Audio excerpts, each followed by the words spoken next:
صرف رمضانی نمازی ہیں، رمضان کے مہینے میں نمازی ہیں اور رمضان گزر جانے کے بعد مسجد کو سلام کر کے نکل جاتے ہیں اور یہ کہتے ہیں کہ ہفتے میں اگر ایک موقع مل گیا تو آیا کریں گے، نہیں تو پھر 11 مہینے کے بعد تمہارا چہرہ دیکھنے کے لیے آئیں گے۔ یہ ہم لوگ کہہ کے نکل جاتے ہیں، عید کا چاند جیسے نظر آتا ہے اور آپ اس طرح سے عید کے چاند کی طرح، رمضان کے چاند کی طرح سے آپ کی شکل و صورت بن جاتی ہے، آپ کی کیفیت یہی ہو جاتی ہے۔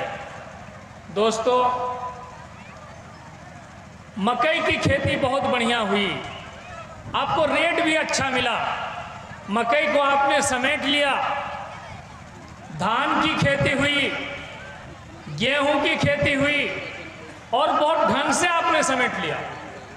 ابھی کوئی کھیتی سمیٹنے میں باقی نہیں رہ گئی ہے، لیکن آپ آسمان کی طرف تاک رہے ہیں، بارش نہیں ہو رہی ہے، پاتل سوکھ رہا ہے، پانی کا لیئر ڈاؤن ہو رہا ہے۔ اللہ نے کہا وَإِنْ أَصْبَحَ مَاؤُكُمْ غَوْرًا فَمَنْ يَأْتِكُمْ بِمَاءٍ مَعِينٍ، اگر تمہارا پانی کا لیئر نیچے چلا جائے تو تمہیں تازہ اور بہتر اور میٹھا پانی کون لا کر دے گا؟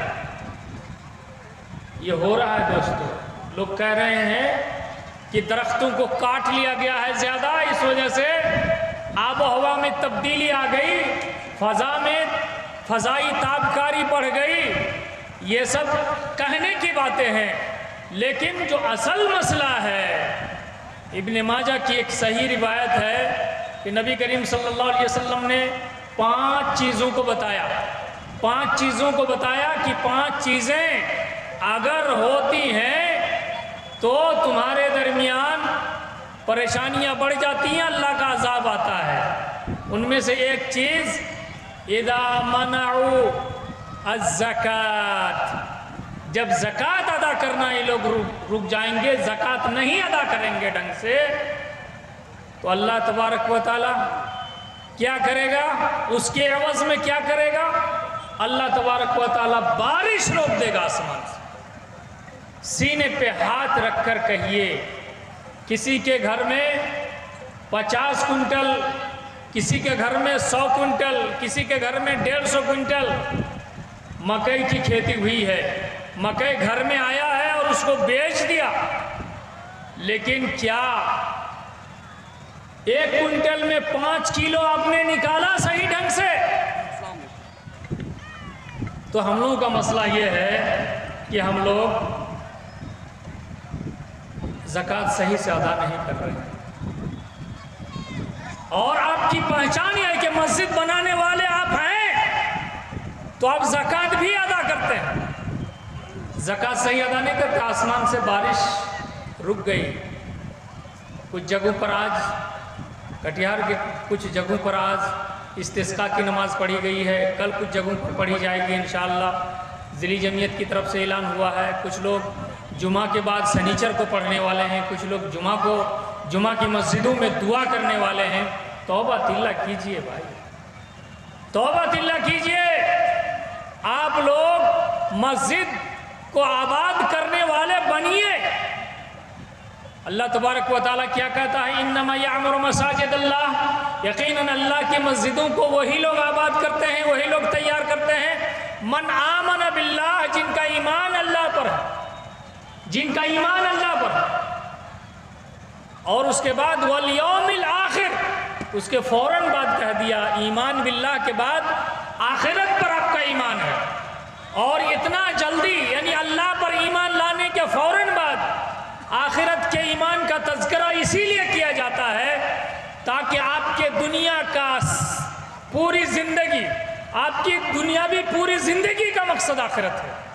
دنیا کی زندگی کا مقصد دنیا نہیں ہے، دنیا کی زندگی کا مقصد کیا ہو گیا جی؟ دنیا کی زندگی کا مقصد دنیا کمانا نہیں بلکہ آخرت کمانا ہے۔ الدنیا مزرعۃ الآخرہ، اللہ نے کہا، اللہ کے رسول صلی اللہ علیہ وسلم نے کہا یہ دنیا آخرت کی کھیتی ہے، آج جو بوئیں گے کل اس کو کاٹیں گے، آج اس دنیا میں جو کچھ کریں گے کل اس کا بدلہ آپ کو ملے گا، اور اس دنیا ہمیشہ کا گھر نہیں ہے، یہ دنیا ہمیشہ کا گھر نہیں ہے، ہمیشہ کا گھر مرنے کے بعد ہے۔ لہٰذا آخرت پر ایمان ہمارا اتنا کمزور ہو گیا ہے کہ ہم دنیا کی آلائشوں میں، آشائشوں میں، دنیا کی بہتریوں میں، دنیا کی خوش نمائیوں میں ہم ڈوبے ہوئے ہیں اور پریشان ہیں، اسی کو دنیا کمانے میں لگے ہوئے۔ تو کتنا بڑا مسئلہ ہے۔ یہ مسجد کی زمین خریدی گئی ہے کسی سے، اور مسجد بن کے سال بھر پہلے تیار ہو گئی، سال ڈیڑھ سال پہلے مسجد تیار ہو گئی، لیکن مسجد کی زمین کی قیمت ابھی تک نہیں ادا کی جا سکی۔ اور آج مسجد کی زمین خریدنے کے لیے جو جلسہ منعقد کیا گیا ہے، اور میں یقین کے ساتھ کہہ سکتا ہوں کہ کم سے کم 50% لوگ عشرا کا پیسہ دیں گے، اپنے گیہوں یا اپنے مکئی یا اپنے دھان کے عشرا کا پیسہ دیں گے۔ اور کیا یہ عشرا کا پیسہ آپ کا اس زمین خریدنے میں لگے گا؟ مسجد کی زمین خریدنے میں لگے گا، مسجد کے مصرف میں لگے گا، مسجد بنانے کے سلسلے میں وہ پیسہ لگے گا؟ نہیں لگے گا دوستو۔ یہ سورۃ توبہ کے اندر موجود ہے۔ مصارف زکوٰۃ میں مسجد کا تذکرہ نہیں ہے دوستو۔ آپ مسجد میں جو کچھ بھی خرچ کریں گے آپ کا خاص دان ہونا چاہیے، عشرہ نہیں ہونا چاہیے، زکوٰۃ کا مال نہیں ہونا چاہیے، آپ کا خاص مال ہونا چاہیے۔ اور یوں ہی نہیں کہا اللہ کے رسول صلی اللہ علیہ وسلم نے، من بنا للہ مسجدا بنا اللہ لہ بیتا فی الجنہ، جو اللہ کے واسطے مسجد تعمیر کرتا ہے اللہ اس کے عوض میں گھر تعمیر کرتا ہے۔ سبحان اللہ۔ سوچئے، مسجد تعمیر کرنے کے عوض میں اللہ تبارک و تعالی جنت میں آپ کے لیے مکان ریزرو کر دیتا ہے، تیار کر دیتا ہے۔ یہ چھوٹا موٹا کام نہیں ہے، بڑا عظیم کام ہے۔ اس وجہ سے اس میں جو دولت لگے گی مسجد تعمیر کرنے میں، بالکل حلال پیسہ لگے گا، بالکل حلال پیسہ لگے گا، جائز پیسہ لگے گا، اور وہ پیسہ نہیں لگے گا جو زکوٰۃ کا پیسہ ہے، وہ پیسہ نہیں لگے گا جو عشرہ کا پیسہ ہے۔ لہذا دوستو، مسجد کی زمین بہت بڑا گاؤں ہے، بہت بڑا گاؤں ہے اور بہت بڑی جامع مسجد ہے، لیکن اس کی زمین جو خریدی گئی ہے مسجد کی توسیع کے لیے، اس کی قیمت ابھی بھی چکائی نہیں جا سکی۔ اس کے لیے یہ جلسہ منعقد کیا ہے۔ تو میں یہ کہہ رہا تھا کہ اللہ تبارک و تعالیٰ کہتا ہے انما یعمر مساجد اللہ من آمن باللہ والیوم الآخر، جس کا ایمان اللہ پر ہے اور آخرت کے دن پر۔ اور اس کے ساتھ ساتھ ہم نماز چھوڑنے کے لیے تیار ہیں، بلکہ چھوڑ چکے ہیں، نماز قائم کرتے ہیں، وَأَقَامُوا الصَّلَاةَ، نماز قائم کرتے ہیں۔ آج 5% مسلمان نمازی نہیں ہے، 5% مسلمان نمازی نہیں، 5% مسلمان نمازی نہیں۔ مسجدوں سے آپ اسی طرح سے نکل گئے جس طرح سے رمضان سے پہلے نکلے ہوئے تھے۔ سوال یہ ہے، کیا وہ اللہ تبارک و تعالیٰ جو رمضان میں آپ پر روزہ فرض کیا، رمضان کا روزہ، کیا وہ باقی دنوں میں نماز کا آپ سے مطالبہ نہیں کرتا ہے، آپ سے نماز کا مطالبہ نہیں کرتا ہے؟ یقیناً اللہ تبارک و تعالیٰ نماز کا مطالبہ کرتا ہے۔ ایک آدمی اس میں ہے کہ اللہ کے رسول صلی اللہ علیہ وسلم نے فرمایا کہ لا تترکوا الصلاۃ متعمدا، تم جان بوجھ کر نماز کو مت چھوڑو، جان بوجھ کر نماز کو مت چھوڑو۔ فمن ترک الصلاۃ متعمدا فقد برئت ذمۃ اللہ، جو نماز جان بوجھ کر فرض نماز چھوڑتا ہے اللہ کی ذمہ داری آپ سے ختم ہو جاتی ہے۔ دوستو، آپ کے اگر چوپائے نہ ہوں، آپ کے پاس اگر دوسری چیزیں نہ ہوں، دوسری مخلوقات نہ ہو، تو اللہ آپ کو روزی دینے کے لیے اتنا پریشان نہیں ہے، دوسرے چیزوں کی وجہ سے بھی آپ کو روزی مل رہی ہے۔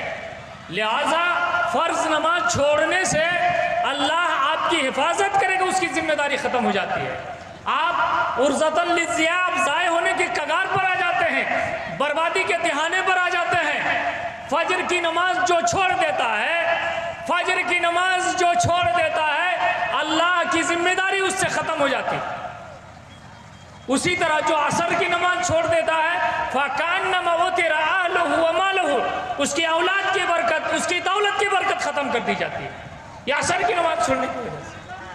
تو یہ اتنی ساری اہمیت نماز کے سلسلے میں ہے، اور نماز قائم کرنا ہے آپ کو، لیکن آپ مسجد قائم کریں گے، نماز قائم نہیں کریں گے۔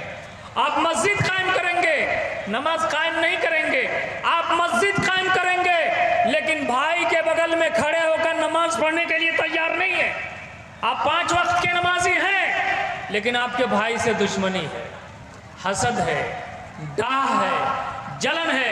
ایک آدمی آج عصر کے بعد میرے سامنے اپنے بھائی کے بارے میں بولتے بولتے رونا شروع کر دیا کہ میرا بنا ہوا مکان 15 لاکھ کا مکان میرا بھائی 6.5 لاکھ میں زبردستی لے رہا، اگر ہم 6.5 لاکھ میں نہ دیں تو ہمارا بھائی ہم کو گھر سے دھکے مار کے نکال دے گا۔ یہ بھائی ہے، یہ بھائی نہیں، قصائی رونے لگا وہ آدمی کہ کیا کریں گے مولانا، ایگریمنٹ ہم نے کر لیا ہے، ایگریمنٹ کر لیا ہے 15 لاکھ کے مکان 6.5 لاکھ، ابھی اس میں بسا بھی نہیں ہے ڈھنگ سے، اور 18 مہینے کا ٹائم ملا ہے کہ پھر دوسرا مکان یہ تیار کرے گا۔ تو ہمارا مسئلہ یہ ہے کہ ایک بھائی ہے، بھائی کی کمائی کو دیکھ کر، بھائی کی ترقی کو دیکھ کر اس طرح سے چلتا ہے۔ ابھی میں آ رہا تھا، ایک صاحب نے سوال کر لیا کہ مولانا ایک آدمی نمازی ہے، ایک آدمی روزہ رکھتا ہے، ایک آدمی شریعت کی بڑی پابندی کرتا ہے، لیکن دوسرے کی بھلائی دیکھ کر وہ جلتا ہے، دوسرے کی بھلائی دیکھ کر وہ پریشان ہو جاتا ہے، تو اس کا یہ سب عمل کیا ہوگا؟ میں نے کہا یہ سب عمل کی الگ نیکی ہے اور اس حسد کا گناہ الگ ہے۔ اور حسد اتنی خطرناک بیماری ہے کہ نیکیوں کو حسد ایسے کھا جاتا ہے جس طرح سے لکڑی کو آگ جلا کر ختم کر دیتی ہے۔ کیا کریں گے آپ حسد کریں گے؟ لا حسد الا فی اثنتین، 2 چیز کے اندر حسد جائز ہے، یہ اللہ کے رسول صلی اللہ علیہ وسلم نے فرمایا ہے کہ صرف 2 چیز کے اندر حسد جائز ہے۔ ایک آدمی کو اللہ نے علم دیا ہے، مال دیا ہے، دولت دی ہے، کیا کرے گا؟ ایک آدمی کو اللہ نے دولت دی ہے اور دولت اللہ کی راہ میں خرچ کر رہا ہے، اسی طرح سے آپ اس کو دیکھتے ہیں کہ اس کی دولت وہ خرچ کر رہا ہے اللہ کی راہ میں، تو اللہ سے دعا کیجئے کہ اس کی دولت ختم نہ ہو جائے، اللہ تو ہمیں بھی دولت دے اور ہم بھی اس طرح سے خرچ کر سکیں، ہم بھی اس طرح سے خرچ کر سکیں۔ اور دوسری چیز کہ ایک آدمی کو اللہ نے علم دیا ہے اور علم اتنا بہتر علم دیا ہے کہ وہ علم کے مطابق وہ عمل کرتا ہے، دوسرے کو علم سکھاتا ہے، اس کے بارے میں آپ حسد کر سکتے ہیں۔ اس کو حسد کا مفہوم ہی ہے، اس کو غبطہ کہا گیا، اس کو غبطہ کہا گیا ہے کہ آپ رش کریں دوسرے کی دولت کو دیکھ کر، دوسرے کے علم کو دیکھ کر آپ رش کریں، یہ سوچیں کاش اس طرح کی دولت ہمارے پاس بھی ہوتی، اس طرح کا علم ہمارے پاس بھی ہوتا، ہم دوسروں کو صحیح راستے کی طرف رہنمائی کرتے۔ لیکن افسوس ہوتا ہے کہ آج جبہ و دستار لگا کر کچھ لوگ ایسے بھی لوگ عالم کی شکل بنا کر اسٹیج پر آ جاتے ہیں، شکل تو عالم کی ہے لیکن نہ عمل عالم کا ہے، نہ علم عالم کا ہے، نہ وہ جو بیانات دے رہے ہیں وہ عالم کا ہے، لہٰذا ایسے لوگوں کو پہچاننے کی بھی ضرورت ہے دوستو۔ تو میں یہ کہہ رہا تھا کہ اس طرح سے جو حسد کی جو بیماری ہے، بڑی خطرناک بیماری ہے سماج کے اندر، اور آپ نماز قائم کریں، وَأَقَامَ الصَّلَاةَ وَآتَى الزَّكَاةَ، اور زکوٰۃ ادا کریں۔ یہ زکوٰۃ مسجد آباد کرنے والوں کی، بنانے والوں کی پہچان ہے کہ وہ نماز قائم کرتے ہیں، زکوٰۃ ادا کرتے ہیں، اور ایک چیز جو بتائے وَلَمْ يَخْشَ إِلَّا اللَّهَ، اللہ کے علاوہ کسی سے بھی نہیں ڈرتے۔ اگر اللہ کا ڈر آپ کے دل میں داخل ہو گیا تو دنیا کا ڈر آپ کے دل سے نکل جائے گا۔